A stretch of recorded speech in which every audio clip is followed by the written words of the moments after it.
A foolish consistency is the hobgoblin of little minds, adored by little statesmen and philosophers and divines. If a man does not keep pace with his companions, perhaps it is because he hears a different drummer. A different drummer. And now, coming to you from dead center on your dial, welcome to Risk Parity Radio, where we explore alternatives in asset allocations for the do-it-yourself investor. Broadcasting to you now from the comfort of his easy chair, here is your host, Frank Vasquez. Thank you, Mary, and welcome to Risk Parity Radio. If you are new here and wonder what we are talking about, you may wish to go back and listen to some of the foundational episodes for this program. And those are episodes 1, 3, 5, 7, and 9. One of our listeners, Karen, has also reviewed the entire catalog and has additional recommendations as foundational episodes. Ain't nothing wrong with that.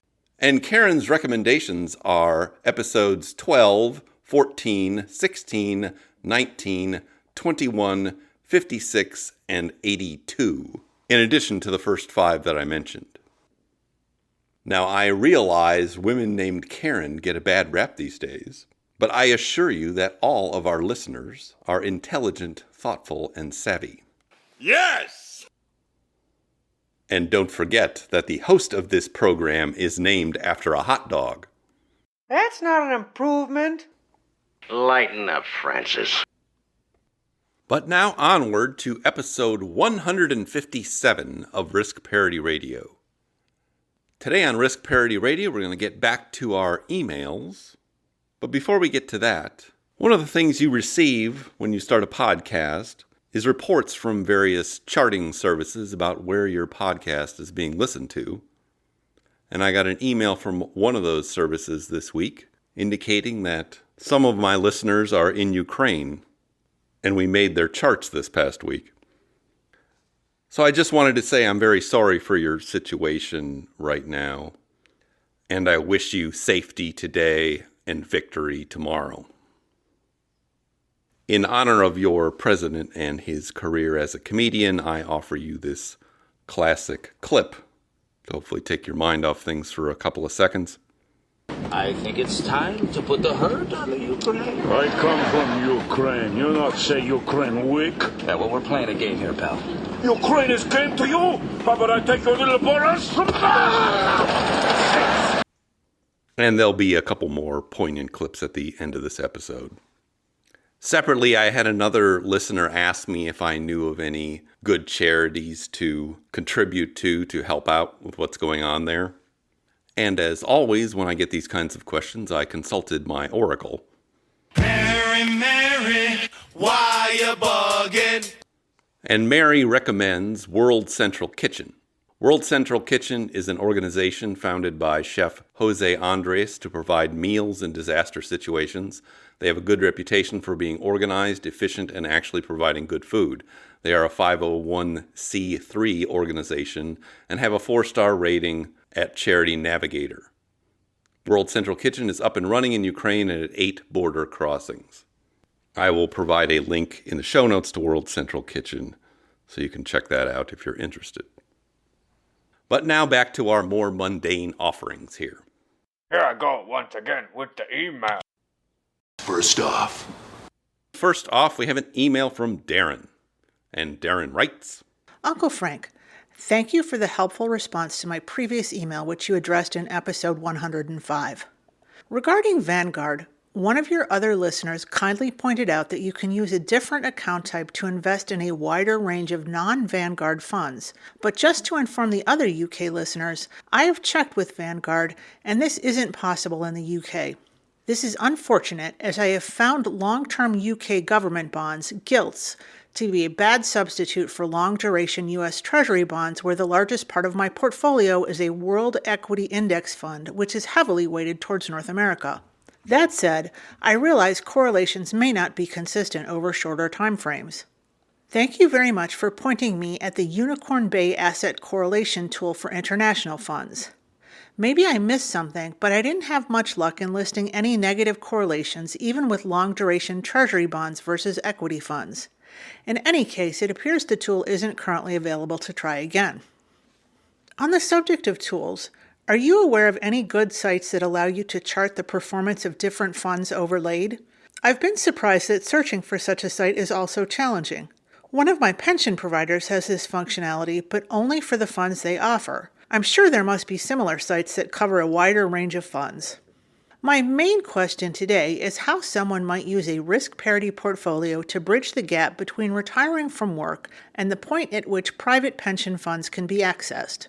Or would cash savings be preferable? A better way to put this might be, at what time duration for this gap would cash savings become the statistically better choice? Personally, I'd currently be looking at a 5 to 10 year gap to cover expenses. Needless to say, ideally, there would be a small probability of these funds going to zero before any pensions kick in. For simplicity, let's assume that taxes are irrelevant. How would you approach this question? Is it possible to evaluate any parts of this question from any of the charts at portfoliocharts.com, for example, with the golden butterfly portfolio? Again, keep up the great work sharing your knowledge and experience. Thanks, Darren. Well, thanks for your second email, Darren. I'm glad you're enjoying the podcast and the Unicorn Bay asset correlation tool for international funds. Regarding your question on overlaying the performance of different funds, you could use MarketWatch for that, believe it or not, www.marketwatch.com. Go to the upper right corner where they have the search function, and then you can search individual funds by country. So, for example, for the United Kingdom, the FTSE All World is UK:VWRL. The FTSE North America is UK:VNRT. And you can do that for any country. And then go to the charts section after you bring that up, and you can put in more than one fund and overlay them and compare them that way. It does have some limitations, one of them being it doesn't really account for distributions very well in my experience. But in terms of just getting a good idea of a comparison between two funds, that is probably the best I can do at the moment. At least for these international funds. You can do US and Canadian over at Portfolio Visualizer, which I would recommend. All right, your second question is a bit more complicated as to using a portfolio to bridge until you get some pension funds. You can actually model this with the Monte Carlo simulator at Portfolio Visualizer. If you go to that and then click on the financial goals link, it allows you to model what they call multi-stage retirement scenarios where you have cash flows starting or stopping on certain dates. So that is where I would probably go for that modeling exercise. You put in your portfolio by asset classes, then model with the contributions or other distributions that are coming in, and you can do a Monte Carlo simulation on that combo multi-stage scenario. Now, if you were just taking something like a golden butterfly portfolio and you wanted it to last, say, 10 years, but you didn't necessarily care how much you ended up with, that it was literally a bridge account, the way I would draw down from that would be to just draw down out of the 80% that are in the risk assets, meaning everything that is not the short-term bond fund. And so you would draw down off of those until you got down to the short-term bond fund, which would be the last couple of years there, and then you would draw down from that. But that's assuming that you're literally spending that whole piece. So it's more of a theoretical exercise than something you'd probably want to do. I think you're probably better off using that tool over at Portfolio Visualizer. But thank you for that email. Second off, we have an email from Jeffrey, and Jeffrey writes, Frank, you know how experts will say, don't invest in the stock market unless you have at least a 3 to 5 year time horizon? What would you put as the minimum holding period for a risk parity portfolio? For example, if I had an expense I was saving for in 2 years' time, would you consider that long enough to put my savings into a risk parity portfolio to get a better return than a basic savings account, or at least not lose it to inflation? What about an expense in 3 years' time? Thanks, Jeffrey. Well, it's difficult to answer this question because part of it is determined on whether you are actively contributing to this fund over this time period or you're just talking about literally plopping some money in today that you're going to use in some period in the future. But if you look at the historical length of drawdowns for portfolios like the Golden Butterfly or Golden Ratio, the historical max length of drawdown is 3 to 4 years. So I would say that is probably the minimum time frame that you would want to have for this kind of portfolio or to use this kind of portfolio. That being said, you might want to dial it back once you get closer and you know you're actually going to use the money. Because the other issue is, do you have a hard stop date or not when you're going to use this money? If you have a hard stop date, then when you get to be a couple years from that, and assuming your portfolio is higher than it was before, you may want to just pull it out and leave it in cash until you're actually going to spend it. On the other hand, if you have a variable use date, then maybe you can let it ride for a while. Do I feel lucky? At least until you plan to use it, or know when you plan to use it, for sure. You have a gambling problem. And then the other option always is to just take more of the money that you have here and put it in the least volatile asset class. So if you, for instance, took that Golden Butterfly portfolio and instead of having 20% in short-term bonds, you overweighted it to 30, 40, or 50%, you're just going to get a more conservative portfolio overall. Groovy, baby! Your mileage may vary. Do you think anybody wants a roundhouse kick to the face while I'm wearing these bad boys? But thank you for that email. Last off, we have an email from Ron, who wrote us a small novella for Mary to read to us. Jeez. And Ron writes, Hi, Frank. I'm helping my mother-in-law with something that might be an issue for many of us with aging parents. She's retired and has all of her assets in qualified and non-qualified variable annuities, as that's what she was told to do years ago.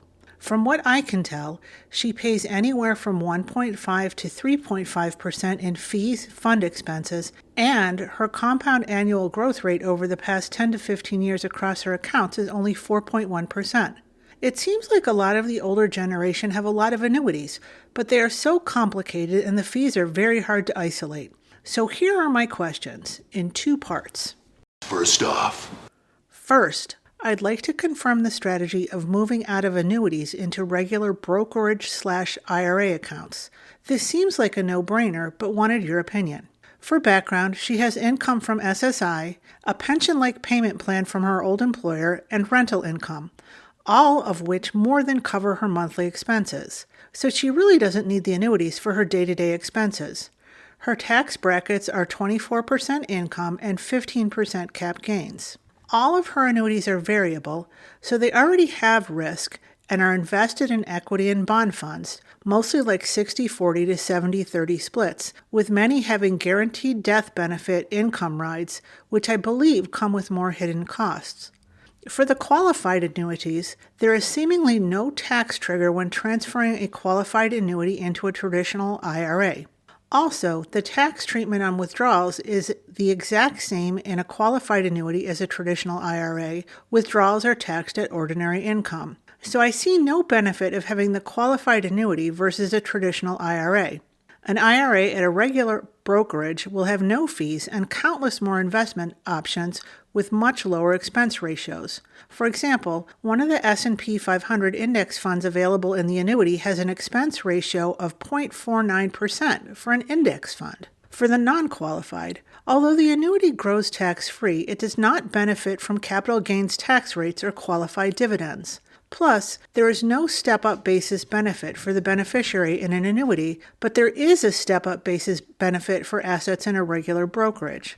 Assuming we can move the money out of the annuities in annual increments to not move up too much to the next tax bracket, to 32%, it seems like also a good idea to move these to a regular brokerage, although less of a no-brainer and more complicated of a move. What do you think? What am I missing here, as this seems like a very easy decision? second off, Second, what's the right portfolio mix for a taxable versus traditional IRA account? For example, things like gold do not produce income and are taxed at 28%. Commodities/REITs also produce ordinary income as opposed to qualified dividends that come from preferred shares. Generally, I think something between the all seasons and golden ratio seem best suited as given her risk profile, so here's my proposed structure for each account and I'd love your feedback. Taxable portfolio. Started with the all seasons, then modified it to more like a 40-60, no plan on withdrawals other than the occasional purchases like a new car, home improvements, etc. 30% VUG has a lower yield percentage than VOO or VTI, so less dividends. 10% VIOV. You're gonna want that cowbell. 10% PFF. Income is mainly qualified dividends at 15%. 30% TLT, no state or local taxes. 10% VGIT, no state or local taxes. And 10% VTEB, tax-free muni to add to fixed. Tax-deferred golden ratio IRA. Withdraws taxed at 24% and will take required minimum distributions annually. 21% VUG, 21% VIOV, 26% TLT, dividends taxed at ordinary income, 6% VGIT instead of VGSH, 10% VPU, replacing REITs based on thoughts from optimized portfolio, 16% GLDM, does not produce income and gains taxed at 28%. When looking at the total combined, based on episode 132 to look at the whole thing, it looks something like this. Here's the back test on 3 options. They are pretty similar and all have a better Sharpe ratio than the Vanguard Balanced. But do you think you can improve on my methods a bit too? Wink, wink. Trogdor strikes again! 24% VUG, 17% VIOV, 4% PFF, 27% TLT, 7% VGIT, 4% VTEB, 7% VPU, 10% GLDM. I look forward to your thoughts and feedback on all of this. And, as always, thanks for all you do. Thanks, Ron. Well, let's talk about these annuities first, Ron. Fat, drunk, and stupid is no way to go through life, son. Yes, I think your mother's experience with this is very typical, unfortunately. 40 years of darkness, earthquakes, volcanoes, the dead rising from the grave. That a large portion of the population has been ripped off for decades on these things. Because only one thing counts in this life. Get them to sign on the line which is dotted. Come for the high commission, stay for the lousy performance. Am I right or am I right or am I right? Right. All to support a bunch of milkshake drinkers. I drink your milkshake. I drink it up!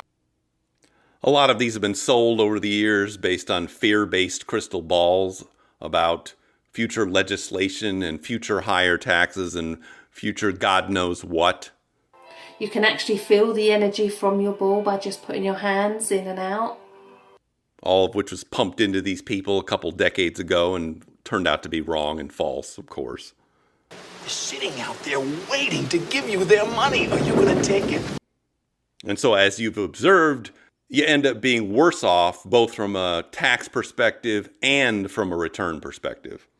Because when you take the money out of these things, you're going to be paying ordinary income tax on it, in your mother-in-law's case, 24%, as opposed to 15% cap gains that you would be paying if you just invested it in an ordinary brokerage account. That's not an improvement. So getting to the specifics, you say, first, I'd like to confirm the strategy of moving out of annuities into regular brokerage/IRA accounts. And here is your confirmation. You are correct, sir. Yes! I agree with you that it's a no-brainer. Yes! It's a no-brainer because you avoid the excess cost, you avoid the complications, you get the step up in basis, it's more tax efficient, and of course you get much better returns very easily. Yeah, baby, yeah! Not having to use these ridiculous funds, charging ridiculous charges for basic index funds. You are talking about the nonsensical ravings of a lunatic mind. So I would go ahead and do that. Just make sure that you are following the rules for those contracts so you minimize any taxes that may have to be paid as that occurs. Your plan to move the taxable out in small increments, annual increments, seems like a good plan to me. Now going to your ideas for the portfolios that you are constructing. I think they look pretty good, and it's difficult to improve on your methods here. I think I've improved on your methods a bit too. And I'm very happy you've been able to take the information provided here and apply it to this situation in the way that makes the most sense for you and your mother-in-law. We have the tools, we have the talent. I think the only suggestion I would have is in the tax-deferred golden ratio IRA, I would probably move some or all of the 6% in the intermediate treasury bonds just into gold itself. And the reason I would do that is because then you have more gold in the portfolio overall, gets you closer to that kind of 15% holding that seems to be ideal over time for these kinds of portfolios. And you can probably sense from the chaos in the world we are experiencing why having a little more gold might be advisable. I love gold!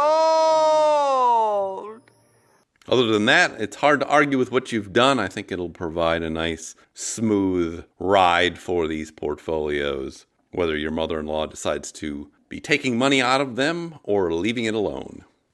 Either way, she'll have a lot of good options there. The best, Jerry. The best. And thank you for that email. Alles klar, Herr Kommissar.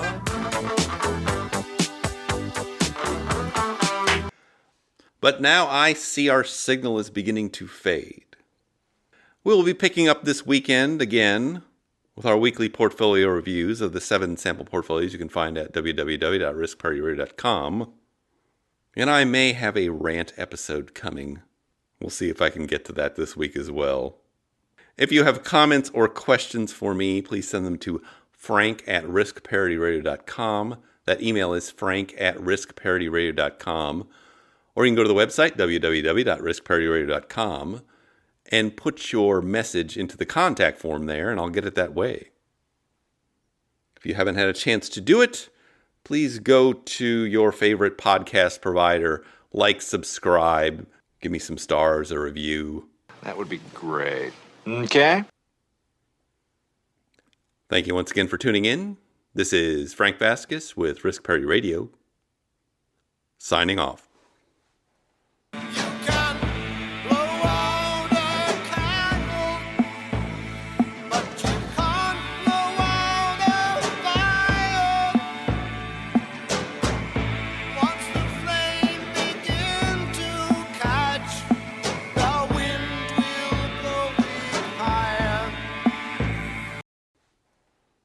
We will fight till the end at sea, in the air. We will continue fighting for our land, whatever the cost. We will fight in the forests, in the fields, on the shores, in the streets.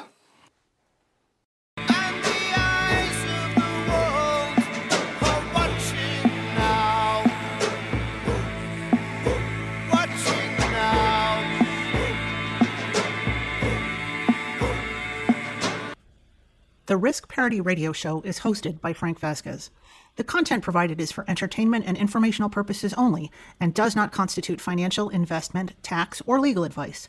Please consult with your own advisors before taking any actions based on any information you have heard here, making sure to take into account your own personal circumstances.